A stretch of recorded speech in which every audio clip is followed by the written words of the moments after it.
माननीय मुख्यमंत्री कहतु सरकार कहतु जे नवीन बाबू आलू बंद कर आपण कहे नवीन बाबू आलू बंद कर आपण किए 5 थर मुख्यमंत्री मुख्यमंत्री कहे आपण किए आपण कहे आपण शुणु आपण ओडिशार जनता आपन को भोट देइचंती आपण मान्यवर मंत्री होइचंती आपण कर्तव्य आपण कर्तव्य जे जते रेट वृद्धि घटी से रेट वृद्धि को आपण कमांतु आपण जदि नवीन को ना नेबे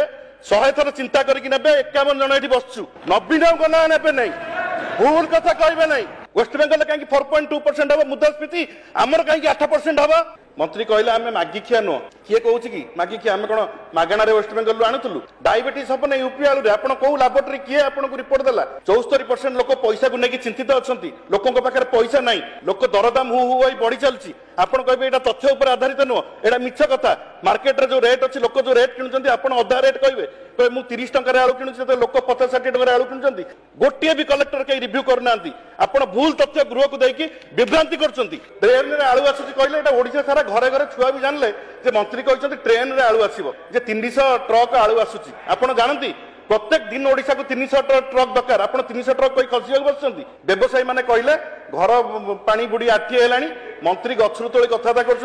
व्यवसायी मैंने मगई मंत्री शुणिकी कथा टीवी कहले मंत्री तरफ कौन पदक्षेप ना ये आम सरकार बेले प्रोब्लेम होता किंतु यूपी बेपारी मान डकाई आम ओडिशार बेपारी मैंने बसते कथबार्ता है जो समय आलूर क्राइसिस हुए से समय उत्तर प्रदेश आलू ठीक समय आसी पहुंचे आज सारा ओडिशा जिते कांदुंट गरीब लोक मैंने सारा ओडिशा रे हु होइकी रेट बढ़ुची समस्ते चिंताग्रस्त सेतेबेले आपण कहबे रेट बढ़िनी एवं जो हु होइकी रेट बढ़ी चलसी आपण आलू आणंतु पियाज आणंतु नाफेड जरिया आपण लिखिचंती आपण लिखिचंती नाफेड जरिया 30 टकर पियाज दिया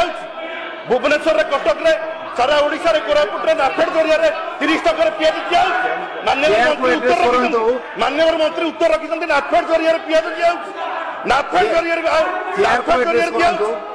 मिछ कथा जहाँ लिखिचंती संपूर्ण मिछ कथा ओडिशावासी को विभ्रांत करने बंद करंतु।